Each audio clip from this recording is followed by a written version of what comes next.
अब बारी है केमिकल काइनेटिक्स की। केमिकल काइनेटिक्स के इस वीडियो के अंदर आपको केमिकल काइनेटिक्स का पूरा चैप्टर शॉर्ट में समझाया जाएगा। शॉर्ट में केवल काफी हद तक उसको समझाया जाएगा और आपने उसको बहुत अच्छे से अंडरस्टैंड करना है। आप में से बहुत सारा बच्चा यही कहता है कि 1 घंटे में हम चैप्टर कैसे तैयार करें। आप बिल्कुल तैयार करेंगे, आप वीडियो को देखें और उसके हिसाब से आप चैप्टर को तैयार कर सकते हैं। अब केमिकल काइनेटिक्स के अंदर आपको क्या क्या चीजें करनी है, कहां से करनी है, उसके बारे में मैं आपको शुरुआत में बता देता हूं। केमिकल काइनेटिक्स का मीनिंग क्या है? केमिकल काइनेटिक्स का मीनिंग है the branch of chemistry which deals with the factor affecting the rate of reaction. यानी रेट ऑफ रिएक्शन को अफेक्ट करने वाले फैक्टर कौन कौन से हैं, किस तरह से टेम्परेचर बढ़ाने से रेट ऑफ रिएक्शन बढ़ती है और क्यों बढ़ती है, प्रेशर का क्या इफेक्ट होगा, कंसंट्रेशन का क्या इफेक्ट होगा, इसे कहा जाता है। रेट ऑफ रिएक्शन का मीनिंग क्या है? रेट ऑफ रिएक्शन का मीनिंग है change in the speed of reaction with the passage of the time.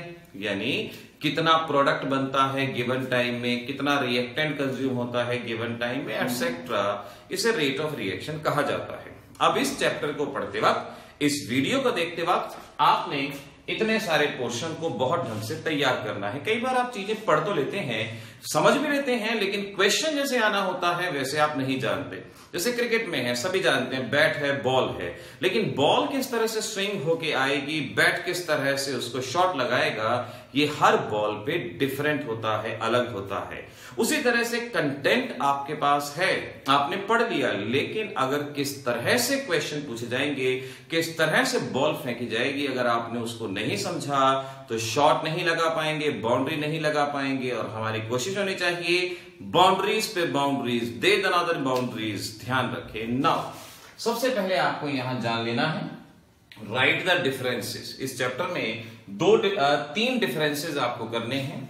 Rate law और लॉ ऑफ मास एक्शन के बीच में क्या डिफरेंस होगा, रेट ऑफ रिएक्शन और स्पेसिफिक रिएक्शन रेट में क्या डिफरेंस होगा, ऑर्डर और मॉलिक्यूलरिटी के बीच में क्या डिफरेंस होगा। 3 डिफरेंसेस हैं, तीनों डिफरेंसेस को साथ साथ कर लीजिए। इनमें से एक आध आपसे पूछा जा सकता है। Right the characteristic of rate constant. Rate constant की क्या क्या कैरेक्टरिस्टिक है, अगर हम टेम्परेचर बढ़ाते हैं, कुछ करते हैं, तो इस पे क्या क्या इफेक्ट हो सकता है, इस पे अलग से क्वेश्चन पूछा जा सकता है। ऑर्डर और मॉलिक्यूलरिटी में से टेम्परेचर से अफेक्टेड कौन होता है, टेम्परेचर बढ़ाएंगे ऑर्डर बदलेगा या मॉलिक्यूलरिटी बदलेगी। रेट डिटरमाइनिंग स्टेप किसे कहा जाता है, कौन सा स्टेप है जिसे रेट डिटरमाइनिंग स्टेप कहा जाएगा। What is meant by pseudo unimolecular reaction? Pseudo unimolecular भी कह सकते हैं, pseudo फर्स्ट ऑर्डर भी कह सकते हैं। इन रिएक्शन का क्या मीनिंग है, इसको डिफाइन करना है। टेम्परेचर कॉफिशिएंट को डिफाइन करना है, फोटोसेंसिटाइजर को डिफाइन करना है। फोटोकेमिकल रिएक्शन जो लाइट की प्रेजेंस में होती हैं, और फोटोसेंसिटाइजर, यहां से इसको डिफाइन करने की कोशिश करनी है। What is meant by rate constant and how it is affected by temperature? Rate of reaction different है, rate of reaction पे temperature का effect different है। यहां मैंने पूछा है what is meant by rate constant and how it is affected by temperature। rate constant कैसे affect होता है, अर्हीनियस इक्वेशन आपने डिराइव करनी होगी और वो आप सीखिएगा। आपको ये कुछ रिलेशंस बताने हैं, T90%, T99% डेरिवेशन आना चाहिए, T12, T3/4 डेरिवेशन आना चाहिए, और इस तरह से ये तीनों डेरिवेशन इस तरह से मिलते जुलती चीजें करनी होगी। डेफिनेशन में T12 किसे कहते हैं, एवरेज लाइफ किसे कहते हैं, थ्रेशोल्ड एनर्जी किसे कहते हैं, एक्टिवेशन एनर्जी किसे कहते हैं, ये आपको मालूम होना चाहिए।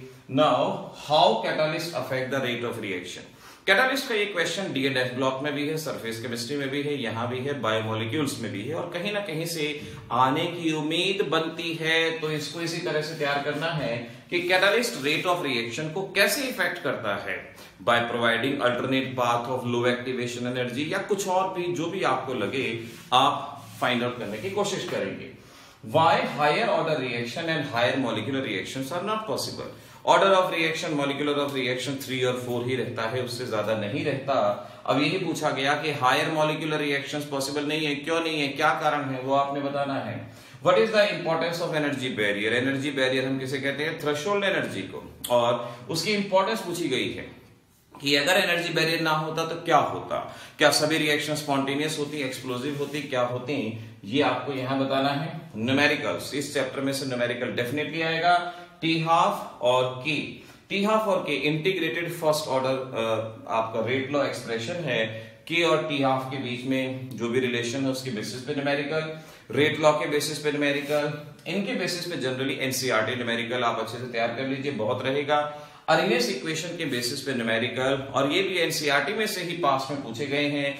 एनसीईआरटी का कर लीजिए, उसकी बाकी टाइप्स अलग अलग हो सकती हैं, स्टेटमेंट बदल सकती है, लेकिन बेसिक वही रहेगा। Fraction of molecule whose collisions are effective, इसका न्यूमेरिकल जरूर करना है।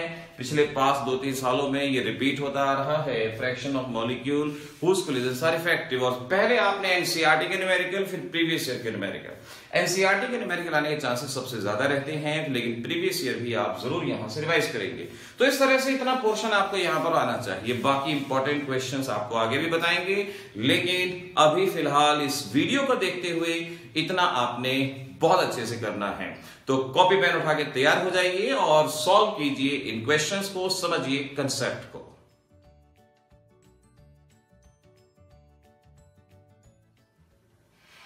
तुम ही तुम हो तो क्या तुम हो, हम ही हम हैं तो क्या हम हैं, ना तुम कम हो ना हम कम हैं।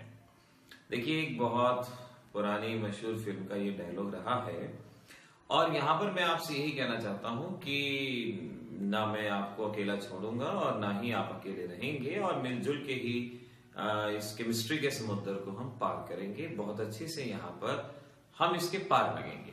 आज हम सीखेंगे कि केमिकल काइनेटिक्स क्लास 12th के चैप्टर को किस तरह से आपको पढ़ना है, किन बातों का आपको ध्यान रखना होगा, और किन किन चीजों पे हमें ज्यादा स्ट्रेस करना होगा। केमिकल काइनेटिक्स से हमारा मतलब है branch of chemistry which deals with the study of reaction rate and the factor affecting the rate of reaction. हमारी नेचर में बहुत सारे रिएक्शन हैं जो बहुत धीरे धीरे होती हैं, जैसे कोरोजन। कोरोजन का प्रोसेस बहुत समय लेता है, धीरे धीरे होता है। कुछ ऐसे प्रोसेस हैं जो बहुत फास्ट होते हैं, जैसे पेपर का कंबशन। आप पेपर में आग लगाएं, तुरंत जलना शुरू हो जाता है। तो कुछ प्रोसेस स्लो होते हैं, कुछ प्रोसेस फास्ट होते हैं। आखिर वो कौन सी चीजें हैं, वो कौन से फैक्टर हैं जो किसी भी प्रोसेस की स्पीड को, रेट को डिटरमाइन करते हैं? इन सारी चीजों के कॉम्बिनेशन को केमिकल काइनेटिक्स कहा जाता है।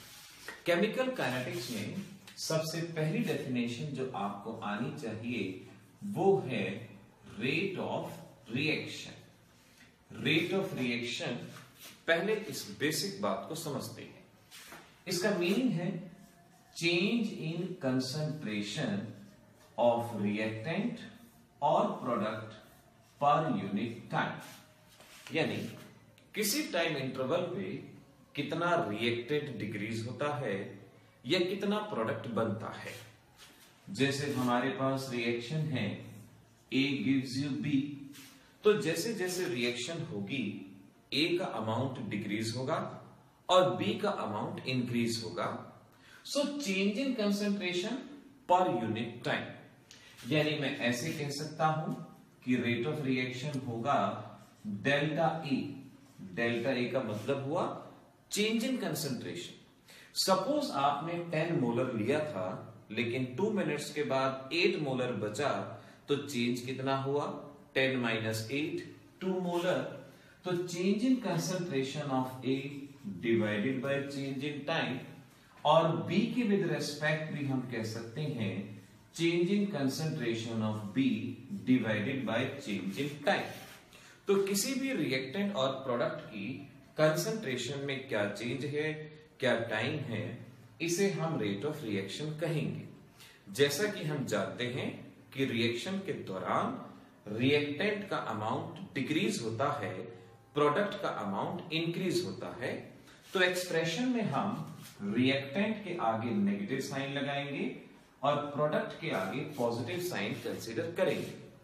नेगेटिव साइन के बारे में ध्यान रखें, इसका मैथमेटिकल सिग्निफिकेंस नहीं है, ये सिर्फ ये रिप्रेजेंट करता है कि रिएक्शन में रिएक्टेंट की कंसंट्रेशन लगातार डिक्रीज हो रही है। इस तरह से इसे रेट ऑफ रिएक्शन कहा जाएगा।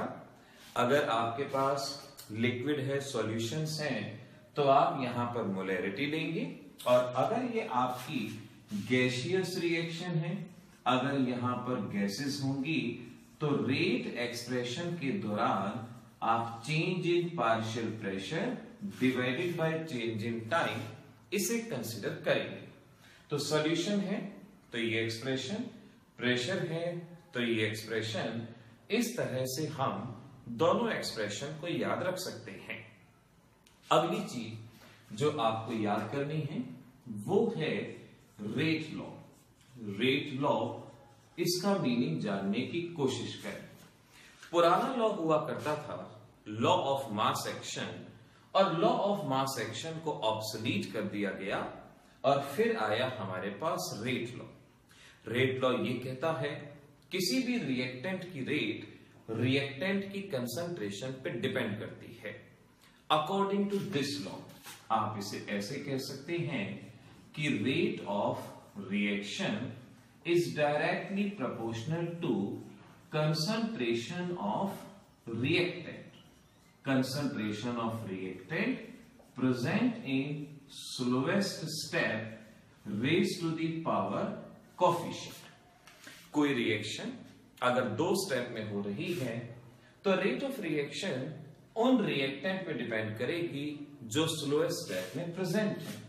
फॉर एग्जाम्पल N2O5 स्प्लिट होता है NO2 NO3 स्लो स्टेप है, फिर N2O5 दोबारा से NO3 के साथ रिएक्ट करता है, थ्राइस NO2 और O2 हमें देता है।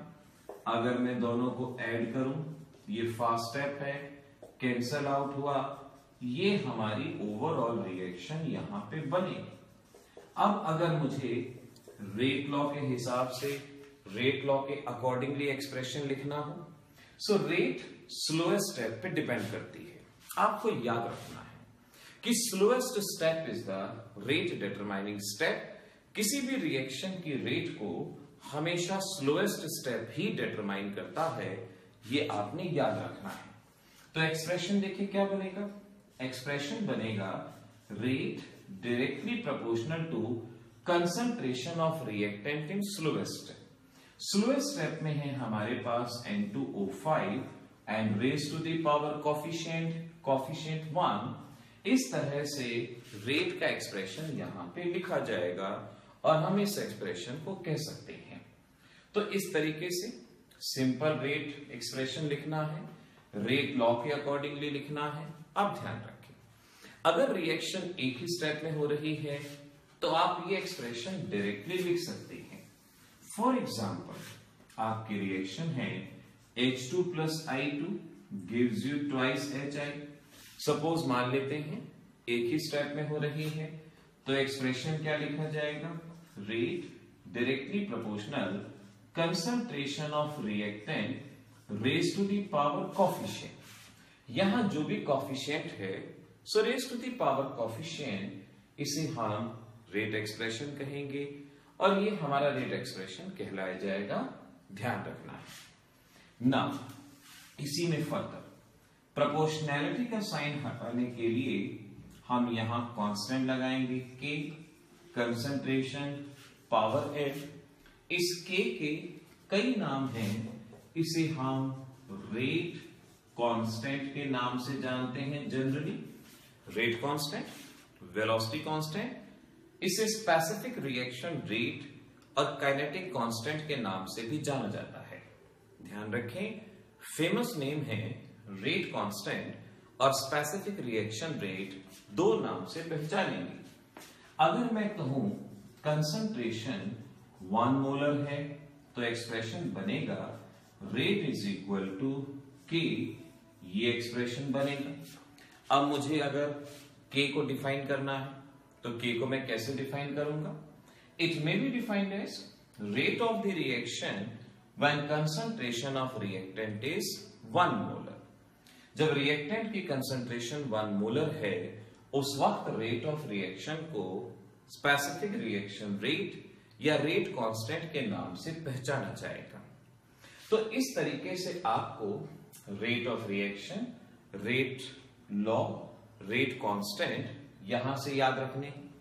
रेट ऑफ रिएक्शन की यूनिट क्या हो सकती है ना, रेट ऑफ रिएक्शन की यूनिट याद रखेंगे, दिस इज यूनिट मोल पर लीटर पर टाइम इसकी यूनिट कहलाई जाती है। मोल पर लीटर पर time is the unit of rate of reaction. इस पॉइंट को आपने ध्यान रखना है। इसके बाद अगली चीज जो आपको आनी चाहिए वो है ऑर्डर ऑफ रिएक्शन। देखिए ध्यान रखें, रेट लॉ थ्योरेटिकली नहीं बताया जा सकता, एक एक्सपेरिमेंटल प्रोसेस है। अगर आप किसी रिएक्शन में स्लोएस्ट स्टेप जानते हैं तभी आप रेट लॉ लिख सकते हैं, और ऑर्डर ऑफ रिएक्शन को रेट लॉ से ही बताया जाता है। तो हम कहेंगे ऑर्डर ऑफ रिएक्शन थ्योरेटिकली नहीं बताया जा सकता, इसे सिर्फ प्रैक्टिकली बताया जा सकता है। ऑर्डर ऑफ रिएक्शन की सिंपल डेफिनेशन ये कह सकते हैं, sum of the powers present in rate law expression, present in rate law expression. इस रेट लॉ एक्सप्रेशन में जो भी पावर्स हैं इनके सम को ऑर्डर ऑफ रिएक्शन कहा जाता है। ऑर्डर ऑफ रिएक्शन की एक्चुअल डेफिनेशन एक और भी होती है कि the concentration term on which rate of reaction depends. Better है आप ऐसे याद कर लें, sum of the powers present in rate law. Suppose आपके पास ये रिएक्शन है, इस रिएक्शन में रेट लॉ का expression K A raise to the power A B raise to the power B, तो ऑर्डर हमारे पास क्या हो जाएगा, ऑर्डर रहेगा ए प्लस बी, ये यहां पे ऑर्डर रहेगा। अगर मैं कहता हूं मेरे पास ये रिएक्शन है और इस रिएक्शन का रेट लॉ ऐसे लिखा जाएगा H2 पावर 1 I2 पावर 1, तो ऑर्डर क्या होगा, इसका order 1 plus 1, order of reaction हमारे पास रहेगा 2। तो sum of the concentration term on which rate of reaction depend, इसे ऑर्डर ऑफ रिएक्शन कहा जाता है। ऑर्डर ऑफ रिएक्शन के बारे में ध्यान रखें, ये कई तरह का है। जीरो ऑर्डर रिएक्शन, यानी अगर रेट ऑफ रिएक्शन कंसंट्रेशन पे डिपेंड ही नहीं करती उसे जीरो ऑर्डर रिएक्शन कहा जाएगा। जनरली सभी photochemical reaction zero order reaction कहलाई जाती हैं। फिर आती है फर्स्ट ऑर्डर रिएक्शन, जहां रेट 1 कंसंट्रेशन पे डिपेंड करती है। अगर मैं पावर 1 कर दूं, इसका मतलब कंसंट्रेशन डबल करेंगे तो रेट ऑफ रिएक्शन भी डबल हो जाएंगी। जितनी भी न्यूक्लियर रिएक्शन है फर्स्ट ऑर्डर रिएक्शन। ऐसे ही second order reaction, third order reaction, और इनके अलावा फ्रैक्शनल ऑर्डर और नेगेटिव ऑर्डर रिएक्शन भी होती हैं। आप मेनली इन चारों चीजों को याद रख सकते हैं। This is the order of reaction. और इस वीडियो लेक्चर में एक लास्ट चीज और सीख लेते हैं, इसे मॉलिक्यूलरिटी कहा जाता है। तो हमारे टॉपिक आज के कवर हो जाएंगे, rate of the reaction, rate law, rate constant, order, और ये लास्ट है मॉलिक्यूलरिटी। अब देखो मॉलिक्यूलरिटी का क्या मीनिंग है। रिएक्शन आखिर कैसे होती है? रिएक्शन तब होती है जब पार्टिकल्स आपस में कोलाइड करते हैं। पार्टिकल्स कोलाइड करेंगे, पुराने बॉन्ड टूटेंगे, नए बॉन्ड बनेंगे, और इस तरह से रिएक्शन वहां पे होती है। अब मॉलिक्यूलरिटी का मीनिंग है कितने मॉलिक्यूल आपस में साइमल्टेनियसली कोलाइड करते हैं। जैसे इस रिएक्शन के दौरान 2 पार्टिकल आपस में कोलाइड करते हैं, तो मॉलिक्यूलरिटी कितनी हो जाएगी, 2। So number of molecule which collides simultaneously to bring about a reaction, उसे मॉलिक्यूलरिटी कहा जाता है। मॉलिक्यूलरिटी अगर 1 है, इसे यूनिमॉलिक्यूलर रिएक्शन कहा जाता है। यानी जब एक ही पार्टिकल इन्वॉल्व हो, जैसे SO2Cl2 gives you SO2 and Cl2, सिर्फ एक मॉलिक्यूल है, यूनिमॉलिक्यूलर रिएक्शन। अगर 2 मॉलिक्यूल होंगे तो उसे बाइमॉलिक्यूलर रिएक्शन कहेंगे। 3 मॉलिक्यूल होंगे तो टरमॉलिक्यूलर रिएक्शन कहा जाएगा, और 4 मॉलिक्यूल अगर होंगे तो क्वार्टर मॉलिक्यूल रिएक्शन कहा जाएगा। ध्यान रखें, ऑर्डर ऑफ रिएक्शन नेगेटिव भी हो सकता था, फ्रैक्शन में भी हो सकता था, लेकिन ये हमेशा होल नंबर यूनिमोलिक्यूलर, बायमोलिक्यूलर, टर्मोलिक्यूलर एंड क्वार्टरमोलिक्यूलर। ये इन दोनों में फर्क होता है, आपने ध्यान रखना है। अपने एग्जामिनेशन के लिए आप दो डिफरेंसेस तैयार करेंगे, एक रेट ऑफ रिएक्शन और स्पेसिफिक रिएक्शन रेट में क्या डिफरेंस है, इस क्वेश्चन को तैयार करना है, और एक ऑर्डर ऑफ रिएक्शन और मॉलिक्यूलरिटी में क्या डिफरेंस है, ये आपको तैयार करना है। तो इस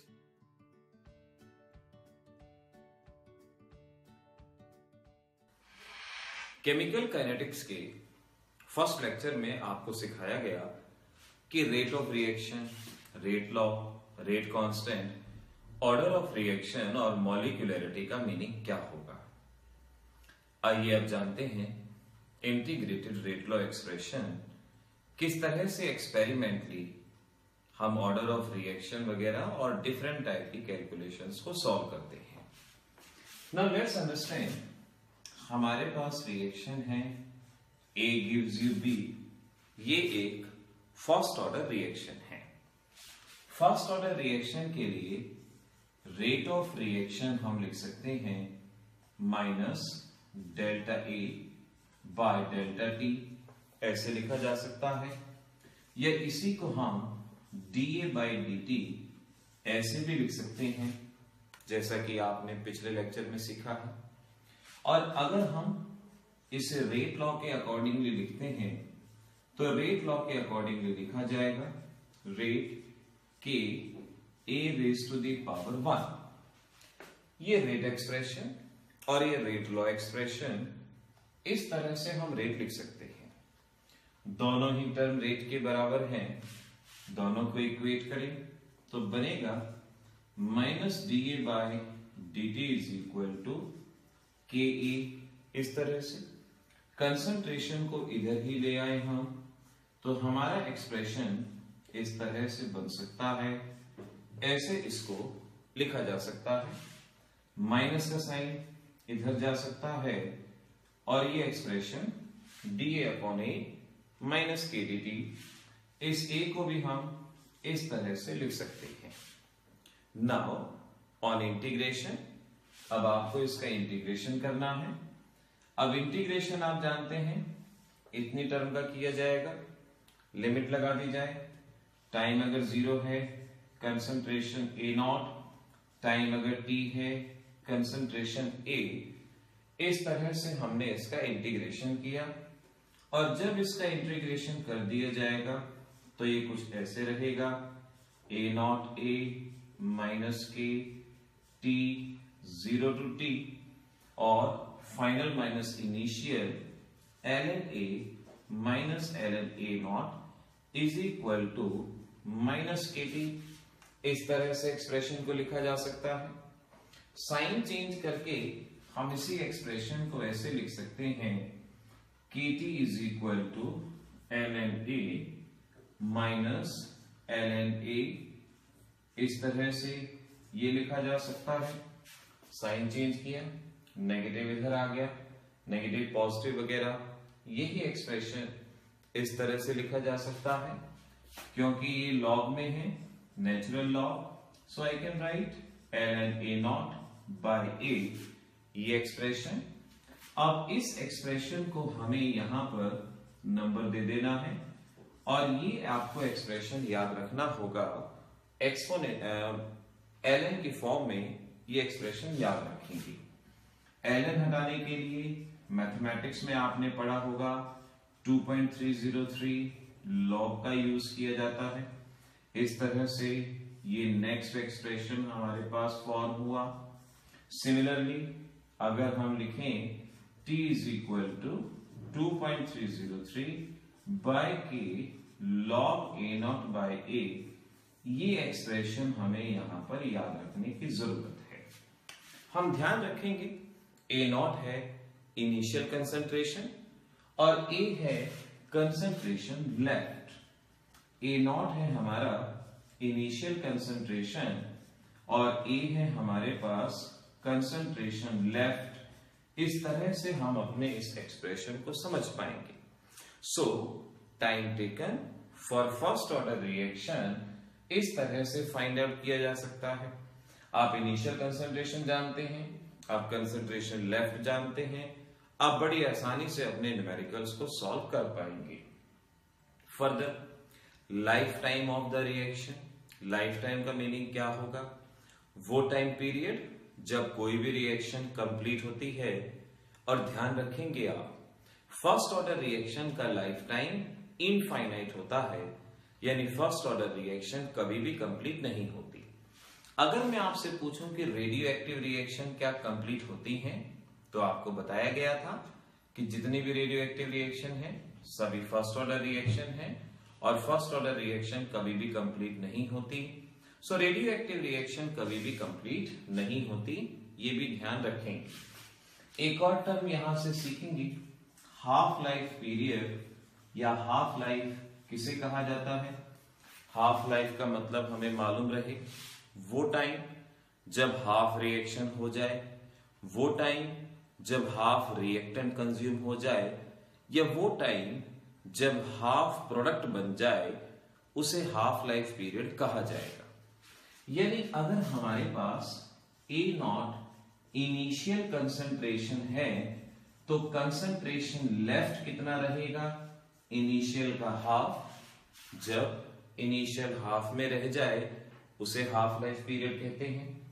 अब इन वैल्यूज को अगर मैं इक्वेशन नंबर 5 में पुट करूं तो ये बनेगा T is equal to 2.303 K log A0 by 2, क्योंकि कंसंट्रेशन लेफ्ट इनिशियल का हाफ है, हाफ लाइफ पीरियड है, तो हम इसे T हाफ से भी रिप्रेजेंट कर सकते हैं। A0 से A0 कैंसिल हुआ, so I can write T half 2.303 K log 2, और log 2 आपको याद होना चाहिए 0.3010, और इस तरीके से 2.303 के 0.3010 और T half is equal to 0.693 by K, ये एक्सप्रेशन हमारे पास आ जाएगा। तो ऐसे हम ये पता लगा सकते हैं कि हाफ लाइफ पीरियड क्या है। हाफ लाइफ पीरियड के एक्सप्रेशन में ध्यान रखने वाली बात है, कोई भी कंसंट्रेशन टर्म नहीं है। So we can say T half of first order reaction is independent on initial concentration. ऐसे ही अगर आपसे कहा जाए T 75% निकालना है, T 75% का मीनिंग हुआ वो टाइम पीरियड जब 75% रिएक्शन कंप्लीट हो जाए, या इसे हम T3/4 भी कह सकते हैं। सो वो टाइम पीरियड जब 75% रिएक्शन कंप्लीट हो जाए या 3/4 रिएक्शन कंप्लीट हो जाए। कैसे करेंगे? A0 इनिशियल कंसंट्रेशन रहेगी। नाउ कंसंट्रेशन लेफ्ट कितना हो जाएगा? अगर मैं कहता हूं 75% रिएक्शन हो जाए तो अमाउंट कितना बचेगा? 25। तो अगर मैं सपोज इनिशियल कंसंट्रेशन को 100 मान लो, 75% रिएक्शन होने के बाद कितना बचेगा? 25। और इस तरह से एक्सप्रेशन बन सकता है T75 2.303 के log 100 अपॉन 25।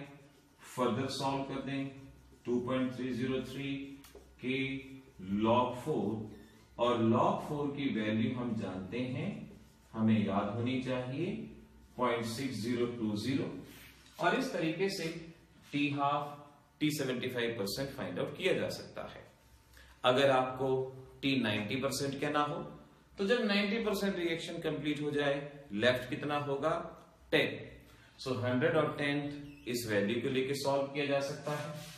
अगर आपसे कहें T हाफ और T 3/4 के बीच में रिलेशन बताना है, और T 50% एंड T 75% के बीच में रिलेशन बताना है, तो आपको एग्जाम में कैसे सॉल्व करना होगा? पहले आपने T हाफ यानी T 50% को सॉल्व किया, फिर T 75% को सॉल्व किया, फिर एक को दूसरे से डिवाइड कर दिया जाए, यानी T half divided by T 3/4, और ये सॉल्व करेंगे हम इस तरीके से। T हाफ की वैल्यू ये रही, T 75% आपके पास है, कि 2.303 0.6020 कैंसल आउट हुआ, ये 2 पे चला गया। So I can say t 3/4 is equal to 2 into t half. ये एक्सप्रेशन हमें ध्यान रखना है। न्यूमेरिकल्स में भी ये एक्सप्रेशन आपके लिए हेल्पफुल होगा और आपके एग्जामिनेशन के लिए एक तो आपको ये रिलेशन आना चाहिए और ऐसे ही आपने जो ट्राई करना है t 90% एंड t 99.9% में क्या रिलेशन है उसको आपने जरूर ट्राई करना है। तो इस तरीके से इंटीग्रेटेड रेट एक्सप्रेशन आ जाए और अगर आपके पास t हाफ t 75% का रेशियो आ जाए, आप इन चीजों को ध्यान में रखें और इस तरह से सॉल्व करने की कोशिश आपको करनी होगी। नाउ अगर आपसे कहें एवरेज लाइफ क्या होती है, लाइफ टाइम हमने बताया वो टाइम पीरियड जब रिएक्शन कंप्लीट होती है, हाफ लाइफ जब आधी रिएक्शन कंप्लीट होती है। अगर मैं कहूंगा एवरेज लाइफ तो इसका मतलब है जब 72% रिएक्शन कंप्लीट होती है उसे हम एवरेज लाइफ के नाम से जानेंगे। दो छोटी सी चीजें और सीखेंगे, एक है थ्रेशोल्ड एनर्जी और एक है activation energy. So let's understand threshold and activation energy. आखिर मीनिंग क्या है, क्वेश्चन क्या है, एटसेट्रा। देखिए एक बात ध्यान रखें, हम जानते हैं इस रिएक्शन को कंबशन रिएक्शन कहा जाता है। हमारी नेचर में कार्बन अबंडेंस में है, हमारे बोर्ड में है, आपकी बॉडी के अंदर है, हर जगह कार्बन है, ऑक्सीजन भी अबंडेंस में है। इसका मतलब ये हुआ जब ये दोनों चीजें हैं तो इनमें रिएक्शन हो जानी चाहिए, लेकिन आप जानते हैं ऐसा नहीं होता। इसका मतलब ये हुआ कि दो सब्सटेंसेस को रिएक्ट करने के लिए एक मिनिमम अमाउंट ऑफ एनर्जी की जरूरत है। ये दोनों के दोनों आपस में रिएक्ट नहीं करेंगे, लेकिन अगर इसमें एक बार आप माचिस से आग लगा देंगे तब ये रिएक्शन होना शुरू हो जाएगी। तो हम कहेंगे किसी भी रिएक्टेंट को प्रोडक्ट में बदलने के लिए एक मिनिमम अमाउंट ऑफ एनर्जी की जरूरत होती है और इस मिनिमम अमाउंट ऑफ एनर्जी को थ्रेशोल्ड एनर्जी और एनर्जी बैरियर कहा जाता है। सो थ्रेशोल्ड एनर्जी और energy barrier, minimum amount of energy for the reaction. ध्यान रखें, अब रिएक्टेंट के पास इतनी एनर्जी नहीं है तो वो प्रोडक्ट में नहीं बदलेगा। यही कारण है कि रिएक्शन अपने आप नहीं होती। आपसे पूछें अगर बताओ एनर्जी बैरियर की इंपॉर्टेंस क्या है, अरे सब कुछ तो इंपॉर्टेंस इसी की है। आप खड़े हैं, आपकी बॉडी के अंदर कार्बन है, फिर भी कंबशन नहीं हो रहा क्योंकि इतनी एनर्जी नहीं है। हमारी धरती पे फ्यूल है, वो फ्यूल खत्म नहीं हो रहा। अगर एनर्जी बैरियर ना होता तो फ्यूल का कंबशन ऑटोमेटिकली हो जाता।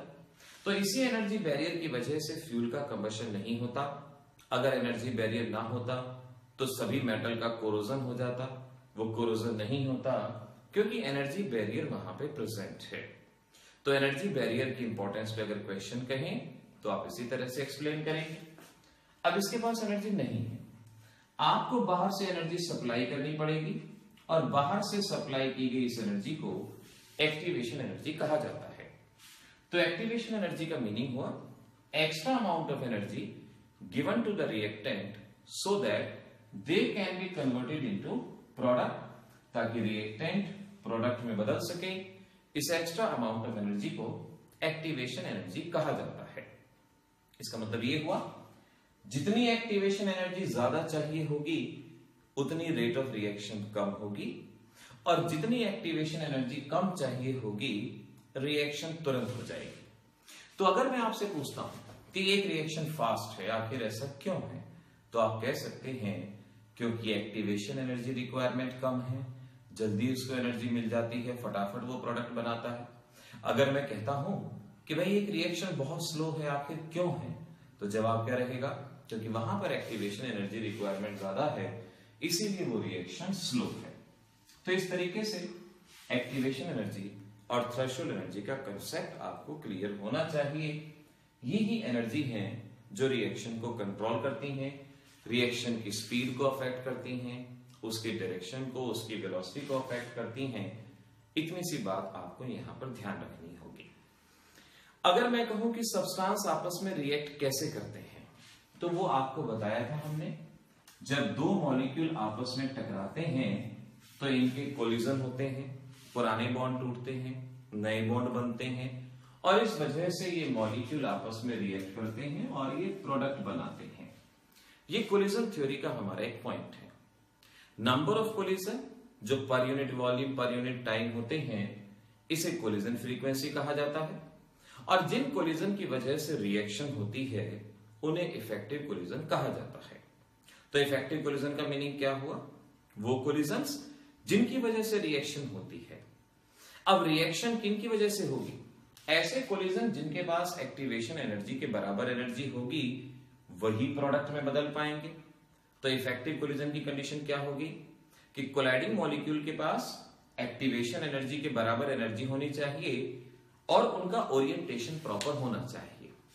देखिए, ओरिएंटेशन का मतलब है कि मॉलिक्यूल जब आपस में टकराते हैं, सपोज आप अपने दोनों हाथों को टकराते हैं, एक क्लैपिंग की साउंड आती है। आपके पास एक कंडीशन है कि आपने हाथों को टकराया, क्लैपिंग की साउंड नहीं आई।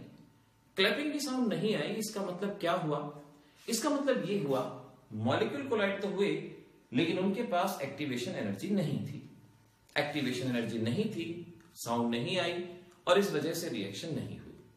और एक बार ऐसा हुआ कि एनर्जी तो आपने बहुत लगाई, बहुत एनर्जी से हाथों को टकराया, लेकिन इस तरह से टकरा दिया, इस तरह से टकरा दिया, इस तरह से कोलाइड कर दिया। यानी इसका मतलब क्या हुआ? ओरिएंटेशन प्रॉपर नहीं था। अगर आपका ओरिएंटेशन ऐसे होता तो क्लैपिंग की साउंड आती, क्लैपिंग की आवाज आती, लेकिन आपका ओरिएंटेशन प्रॉपर नहीं था। तो एक क्वेश्चन आपसे पूछा जाता है कि कोलिजन हमेशा इफेक्टिव क्यों नहीं होते? तो आपका जवाब क्या रहेगा? नंबर 1, कई बार उनकी एनर्जी एक्टिवेशन एनर्जी के बराबर नहीं होती, और नंबर 2, उनका ओरिएंटेशन प्रॉपर नहीं होता, इस वजह से कोलिजन इफेक्टिव नहीं होते। तो इस लेक्चर में हमने कुछ डेरिवेशन सीखे, उसके न्यूमेरिकल आपने अपने आप करने हैं। उसके न्यूमेरिकल जो भी एनसीईआरटी में गिवन है आप ट्राई करें, बड़े आसान से क्वेश्चन है। और थ्योरी के बेसिस पे एक्टिवेशन एनर्जी वगैरह पे जो भी क्वेश्चन आ सकता है वो आपको बताया गया है। उनको अपनी कॉपी में नोट करें, उसके शॉर्ट नोट बनाएं, उनको याद करें। इसके नेक्स्ट लेक्चर के अंदर हम सीखेंगे अरेनियस इक्वेशन और उससे कंसर्न न्यूमेरिकल्स।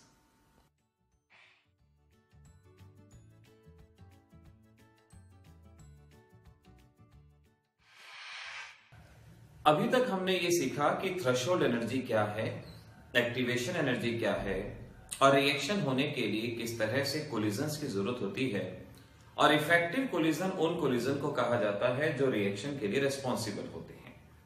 थ्रेशोल्ड एनर्जी में आपने पढ़ा कि रिएक्शन को होने के लिए जो मिनिमम अमाउंट ऑफ एनर्जी होती है उसे थ्रेशोल्ड एनर्जी कहा जाता है, और जो एक्स्ट्रा अमाउंट ऑफ एनर्जी दी जाती है उसे हम एक्टिवेशन एनर्जी के नाम से जानते हैं।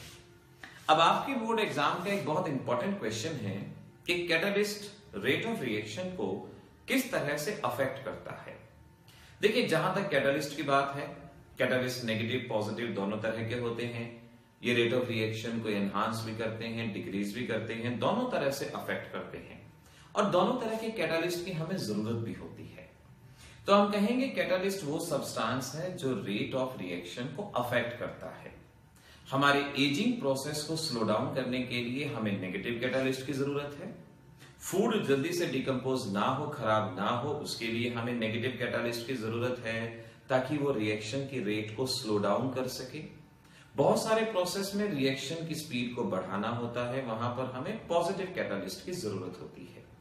तो आपके बोर्ड एग्जाम में अगर क्वेश्चन आता है कि कैटालिस्ट किस तरह से रिएक्शन को अफेक्ट करता है, तो इसका मतलब एग्जामिनर आपसे पॉजिटिव कैटालिस्ट के बारे में पूछ रहे हैं कि कैटालिस्ट किस तरह से रेट ऑफ रिएक्शन को बढ़ा सकता है, इंक्रीज कर सकता है।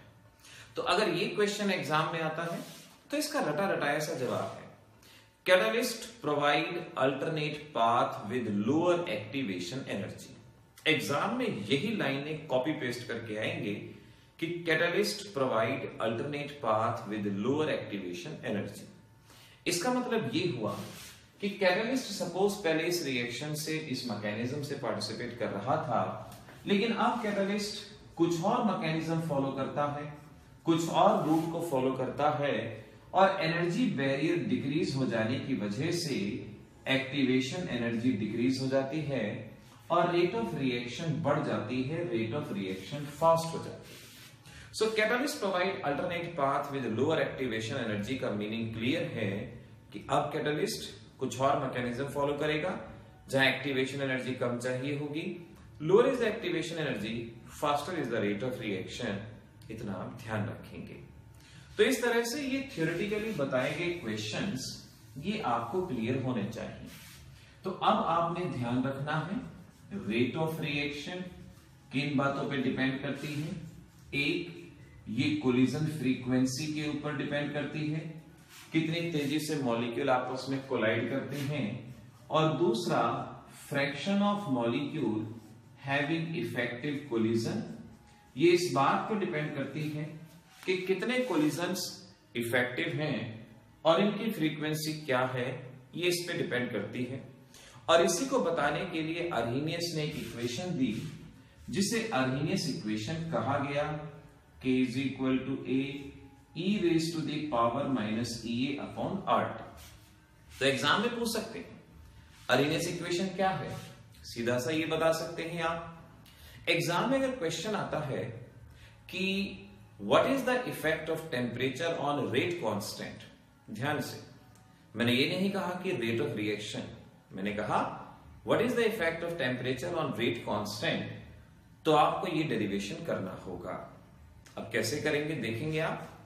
अर्हीनियस इक्वेशन है एक्सपोनेंशियल फॉर्म में, हम इसे सिंपल फॉर्म में लिखते हैं ln a minus ea upon RT, ये इक्वेशन नंबर 1। इक्वेशन नंबर 2 कैसे ध्यान रखें, now at temperature T1, lower temperature है T1, equation ln K1 ln A minus ea upon RT1, a constant ea constant, at temperature T2 higher temperature होगा K2 ln A minus ea upon RT2।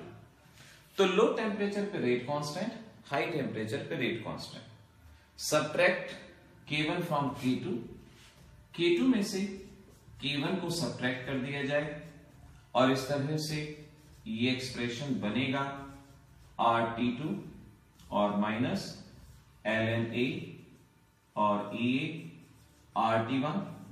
Now log में है, subtract है, आई can right K2 by K1 ऐसे, और यहां से ln cancer, minus minus positive, ea upon RT1 ea upon RT2 ऐसे लिख सकते हैं।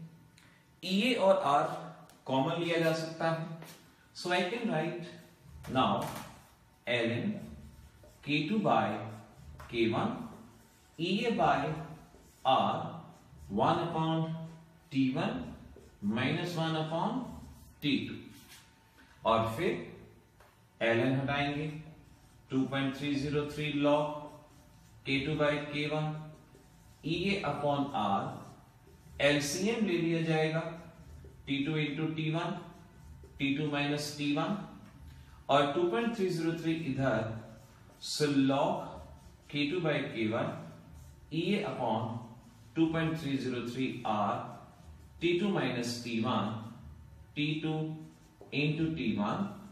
इस तरह से ये एक्सप्रेशन हमें याद रखना है। जब हम टेम्परेचर को इंक्रीज करेंगे सो रेट कांस्टेंट पे क्या इफेक्ट होगा ये हम यहां से सीख पाएंगे। इस तरह से रेट कांस्टेंट अफेक्टेड होगा, ये ध्यान रख लेना है आपको। तो ये एक एक्सप्रेशन आपको आना चाहिए। फर्दर इसी में ही आप इक्वेशन नंबर 2 को दोबारा से लेंगे, ये इक्वेशन ln हटाएंगे, so we can write 2.303 log k is equal to 2.303 log a minus e upon RT। इस इक्वेशन में से ln हटा के ऐसे लिखा, डिवाइड होल इक्वेशन बाय 2.303, पूरी इक्वेशन को 2.303 से हम डिवाइड कर देंगे। सो यू कैन अंडरस्टैंड हमारे पास बचेगा log a minus EA upon 2.303 R। Numericals आपसे पूछे जाते हैं, अगर आपसे एक्टिवेशन एनर्जी निकालने को कहें तो आप इस फार्मूले का यूज करेंगे, टेम्परेचर केल्विन में लेंगे। और अगर आपसे फ्रीक्वेंसी फैक्टर यानी ए निकालने को कहा जाए, यहां से एक्टिवेशन एनर्जी निकाल के यहां पुट किया और इस तरह से आप ए निकाल पाएंगे। न्यूमेरिकल्स में ध्यान रखेंगे, अगर आपसे कहते हैं अरेनियस पैरामीटर निकालें तो पहले आप यहां से एक्टिवेशन एनर्जी, फिर आप यहां से ए की वैल्यू ये फाइंड आउट करेंगे। आपसे कहा जा सकता है प्री एक्सपोनेंशियल फैक्टर निकालना है, तो प्री एक्सपोनेंशियल फैक्टर का मतलब ए की वैल्यू आपको फाइंड आउट करनी है। तो न्यूमेरिकल तो आप कहीं से भी सॉल्व कर सकते हैं, लेकिन इन बातों पे ध्यान रखना है। अगर एक्टिवेशन एनर्जी कहा, प्री एक्सपोनेंशियल फैक्टर कहा, तो इन इक्वेशंस का आपको यूज करना है।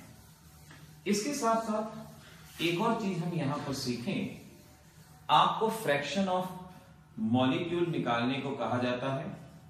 Fraction of molecule whose collisions are effective, fraction of molecule जिनके कोलिजन इफेक्टिव हैं, हमें ये फाइंड आउट करना है। तो देखें कैसे करेंगे।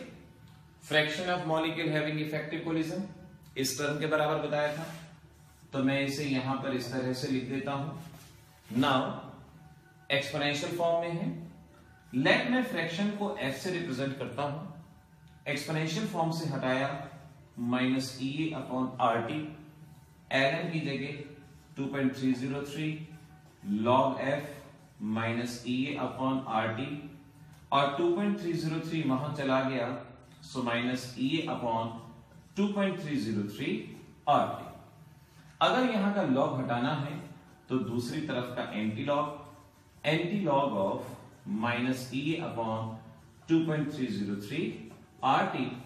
इस तरह से हम fraction of molecule whose collisions are effective बता सकते हैं। तो एग्जामिनेशन में जो जो न्यूमेरिकल आते हैं उसके बारे में टू द पॉइंट सटीक बात आपको बताई गई है। आपको activation energy, pre exponential factor, Arrhenius parameter, fraction of molecule whose collisions are effective इस तरह से निकालने हैं, बता रहे हैं।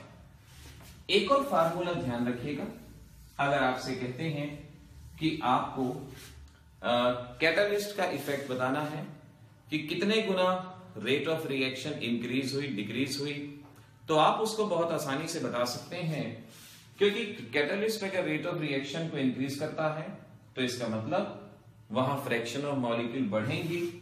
तो आप उसके लिए इसी फार्मूले का यूज बड़ी आसानी से किया जा सकता है, delta EA 2.303 RT, effect of catalyst. अगर कोई न्यूमेरिकल ऐसा आता है जो ये कहे कि कैटालिस्ट कितने गुना रेट ऑफ रिएक्शन को इंक्रीज करता है या डिक्रीज करता है, तो आप इस फार्मूले का यूज करेंगे। Fraction of molecule effective collision बताने हो तो इस फार्मूले का यूज करेंगे। तो इस तरह से हमने 3 वीडियो लेक्चर्स के अंदर केमिकल काइनेटिक को बहुत अच्छे से कवर किया है। अगर आप बोर्ड एग्जाम में अपीयर हो रहे हैं तो बिल्कुल टू द पॉइंट सटीक वे में इन तीनों के तीनों वीडियो लेक्चर्स को बहुत अच्छे से अपनी कॉपी पे बार बार लिख के याद करें, रिवाइज करें, वीडियो सेव करें, इस वीडियो को बार बार देखें, कुछ भी करें, काम आपको करना है, बता मैं सकता हूं, लेकिन काम करने वाले आप हैं। सक्सेस आपकी होगी, नाम पेरेंट्स का होगा, हमारा होगा, सबका होगा, लेकिन सक्सेस सिर्फ आपकी होगी, इस बात का ध्यान रखें। तो देखते रहिए, और भी चैप्टर्स के बारे में ऐसे ही बातें करेंगे। जो भी आपकी और क्वेरीज हैं कमेंट सेक्शन में उसको लिखिए, और फिर मिलते हैं अगले वीडियो लेक्चर्स के अंदर। All the best.